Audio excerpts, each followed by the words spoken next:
que un argentino era decir casi un imposible, porque esta gente realmente tenía mucho dinero y paseaban por el mundo, ¿no?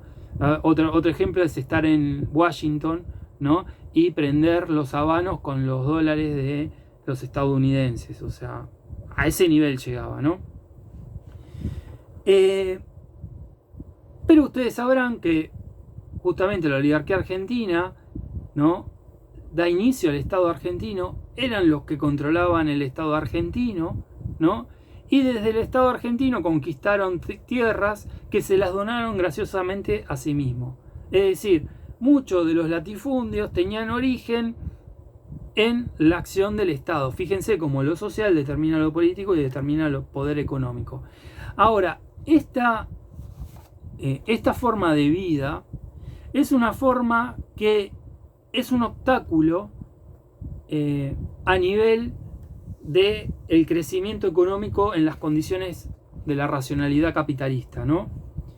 Y el crecimiento de los mercados, porque estas personas no están condicionadas en su vida para obtener lo que quieren en pasar por el mercado, ¿se entiende? Es decir, tienen un monopolio económico, por ejemplo, tienen tierras y no tienen que hacer más nada, o sea, su vida es no hacer nada, otra cosa que disfrutar de la posesión de esas tierras. Con lo cual el destino individual de estas personas no está determinado por sus posibilidades de valorizarse en el mercado. ¿Me siguen esto? O sea, estamos hablando de personas que cuando uno mira este tipo de grupos sociales, ya desde las épocas de la antes de Cristo, ¿no? Pensaban que el trabajo era un castigo divino, porque así en la Biblia está escrito, dicho sea de paso, que el trabajo humano es un castigo divino. Entonces ellos decían, no, bueno, pero hay personas que Dios los manda para trabajar, o personas, ni siquiera los esclavos ni siquiera eran eso, y hay otros como nosotros que nos mandan para gobernar, ¿no? Es decir, puesto en la historia argentina, la oligarquía argentina, en vez de reinvertir las tremendas ganancias que tenían en hacer ferrocarriles, en tener frigoríficos, en todo lo que es la cadena de valor de su empresa, lo que hacía era reventarla en palacios, reventarla en formas de consumo suntuosas, en irse a Europa. Ese consumo, ¿no? Es un consumo totalmente subdesarrollante, ¿no? Había viejas estructurales, si existe esa palabra, subdesarrollante, pero es propiamente la subjetividad de gente del subdesarrollo, ¿no? Había cómo uno puede observar si una sociedad es, o sea, tiene subjetividad subdesarrollada en su forma de consumo. Bueno, con esa admiración del sudamericano que tiene y de otras partes de Latinoamérica que tienen por Miami, ¿no? O sea, Miami está en Estados Unidos, no vas a poder consumir como en Estados Unidos, no producimos como Estados Unidos, no somos Estados Unidos, o sea, ¿se entiende? Pero bueno, a lo que iba era que esta gente, en vez de reinvertir su ganancia como haría un capitalista, ellos no querían hacer eso, la querían gastar y seguir produciendo para, seguir sacando ganancia para seguir gastándola, ¿no? Y a un nivel que ya era inaudito. Acá en Argentina había, un empresario que decide crear automóviles y de hecho empieza a producir automóviles, Antofagasti se llamaba, y esto al mismo tiempo que fueron en Estados Unidos. Más allá de los problemas de escala entre Argentina y Estados Unidos para producir autos, el problema es que este tipo tenía una idea muy buena, que era vender los autos en cuotas. Pero ¿a quién se le vendió los autos en cuotas? A la oligarquía argentina. Y la oligarquía argentina no hizo la plata por pagar. Nunca les pagó y la empresa quebró. O sea, es un buen sistema si uno habla con alguien de clase media que posiblemente no tenga toda la plata para comprar un auto de una. Pero esta gente sí tenía toda la plata para comprar con una y lo hicieron quebrar. Es así. Obviamente, si él pedía algo en la justicia, ¿quién era? Era el primo, que era el juez, ¿no? El primo que es fiscal, ¿no? El cuñado que tiene tal posición, ocupa tal posición en el ministerio. Todo eso es poder social, ¿no? Digamos, no había algo más denigrante para estos estamentos que el trabajo físico. O sea, alguien que se dedicaba a producir algo o tener una fábrica era algo denigrante. Por eso los problemitas de desclasamiento que tiene las familias, o sea, que se cruzan, ¿no? ¿Qué pasó? La aristocracia poco a poco fue perdiendo su posición económica porque estaba surgiendo un nuevo modo de funcionamiento de la economía. En países como Inglaterra se dio una solución diferente a la de Francia. En Francia a la aristocracia de Versalles le cortaron la cabeza y punto. Hicieron lo que había, digamos, políticamente creo lo mejor. Pero en Inglaterra lo que ocurrió fue que se cruzaron las sangres de la aristocracia con la sangre de la burguesía ascendente. La aristocracia ponía su abolengo, todo esto del consumo, la vida, etcétera, etcétera, mientras que la burguesía ponía su dinero. De hecho, no hay una de las mayores burguesas que hay, es la propia reina en Inglaterra. ¿Se entiende?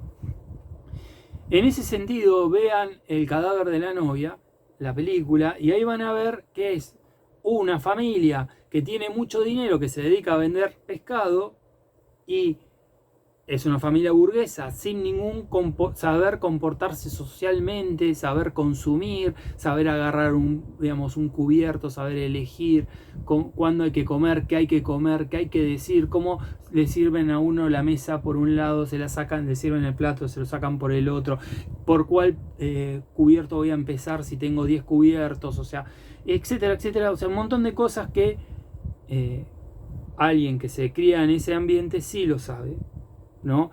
Ciertos patrones del gusto. Y del otro lado estaba la familia de la novia, y la familia de la novia era una familia con mucha abolengo, hasta incluso con un mayordomo, pero no le podía pagar al mayordomo, es decir, vivían en la miseria total. Entonces necesitaban que la hija se casara con el hijo del burgués para tener un arreglo matrimonial. Eso es lo que se hizo en Inglaterra, es algo históricamente que se hacía muchísimo. Y finalmente, saliendo ya del orden social, tenemos el orden político. Y el orden político, ¿no?, es la capacidad de influir en la distribución del poder económico y social, ¿no?, a nivel de intervenir en la modernidad, principalmente en el Estado. Esto tiene como sujeto al partido político, ¿no? Pero no tanto entendido, o sea, no exclusivamente entendido como radicales, peronistas, etcétera, etcétera, sino como un grupo de individuos que busca intervenir en decisiones comunales. Para mí, dentro de mi interpretación, el partido político más exitoso del siglo XX fueron los militares, porque fueron los que más y más fuerte intervinieron en el siglo XX. No fue el peronismo, como dicen algunos, ¿no?, que por otro lado también es descendiente de los militares como partido político, pero los militares tuvieron el mayor poder. O sea, obviamente no iban a elecciones, pero tenían el poder de las armas, tenían legitimidad por mucha gente que creía que eso estaba bien, y lo lograban. Intervenían en las decisiones comunales, obviamente. Por ejemplo, proscribían a el líder del partido que era imposible de vencer en las elecciones abiertas. Puede haber dentro de los partidos políticos dos tipos de objetivos, dos tipos de fines a alcanzar. Uno es un fin propiamente objetivo, que es realizar un programa o un ideal. Por ejemplo, el Frente de Izquierda tiene un programa y tiene un ideal, ¿no? Y es algo que ustedes pueden saber, pueden interpretar, pueden ver, digamos, o sea, entonces el objetivo es ese, ¿no? Muchas veces los objetivos no están escritos. A ver, hay partidos como la izquierda que te lo dice, pero hay muchos otros que te dicen una cosa y hacen otra. Te dicen que entre los bancos y los jubilados van a elegir a los jubilados y eligen a los bancos, ¿no? Es decir, por lo menos tendrían algún programa o algún ideal diferente al que expresan públicamente y piensan que posiblemente no ganen intenciones, no ganen elecciones. Otro eslogan era la famosa pobreza cero de Juntos por el Cambio, ¿no? Y claramente no es su objetivo, ¿no? Su objetivo era quebrar cualquier posibilidad de lo que ellos llamaban populismo, ¿no? Que es cualquier forma de que el Estado tenga un escaso poder de intervención sobre cómo se distribuye el poder, ¿no? Y económico, ¿no? Cómo se distribuye la propiedad material. Y lo lograron. Es decir, dejaron una deuda que se la fugaron toda, y esa deuda que se fugaron toda tenemos que pagarlas todos, y entre otras cosas no solamente las vamos a pagar en términos económicos, sino que las vamos a perder condiciones de vida. Es decir, el FMI viene atrás con un plan de flexibilización laboral, que es saquemos los derechos laborales, viene atrás con un plan de cambio del sistema previsional, que es cuando nosotros nos jubilemos, a lo sumo, si tenemos suerte, nos van a dar una limosna, ¿no? Y todo pensado con los cánones del dominante, que es el sistema es insostenible, el déficit fiscal y toda la mar en coche y todo lo que... O sea, todas las cosas que viene atrás atronadoras, que todos esos supuestos son rebatibles fácilmente, y especialmente cuando uno tiene que pensar que el que va a poner su propio pellejo en esa acción es uno, ¿no? Uno debería tener conciencia de eso. Y después están el tipo de fin personal, que también, como estos son tipos ideales, se pueden ver en los partidos mayoritarios. A ver, nuestro expresidente Mauricio tenía un fin personal, que era demostrarle al padre que él podía ser mejor que el padre, ¿no? Y además otro fin personal, que eran las prebendas o aumentar su poder individual. Por ejemplo, la venta de las rutas de la Panamericana, la concesión de la Panamericana, ¿no? ¿Cómo se llama? Autopistas del Sol, ¿no? Que cambió el sistema de precios, extendió la concesión, porque saben que las rutas son del Estado argentino, ¿no? Y después vendió la empresa. Es decir, él cambió el marco desde el Estado y después vendió la empresa. Vean cómo lo político, lo social está mezclado en esta lógica de Weber. Cómo desde lo político tenemos poder sobre lo económico y desde lo económico tenemos poder sobre lo político, y cómo eso determina poder social, ¿no? O sea, cómo hay gente que está perjudicada objetivamente por las políticas del macrismo y admiran a Macri, ¿no? Y lo ven hermoso y lo ven como un gran líder, ¿no? Entonces, puede haber fines objetivos, a veces declarados, a veces no, ¿no? Y puede haber fines personales, claramente en los partidos políticos. ¿Dónde se desarrollan los partidos políticos? De forma fundamental en el tipo de dominación racional legal, ¿no? Porque el tipo de dominación racional legal tiene un Estado, y el Estado es una máquina burocrática, y ahí es a donde uno debe alcanzar el espacio de intervenir sobre esa burocracia, ¿no? Sobre esa burocracia que es la que ejerce día a día, según Weber, la dominación, ¿no? Entonces, en ese espacio es donde uno tiene gran capacidad de actuar sobre la realidad, para bien o para mal.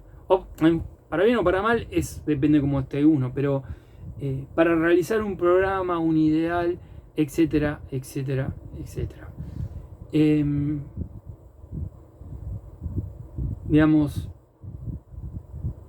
Con respecto a este tema, voy a cerrar acá.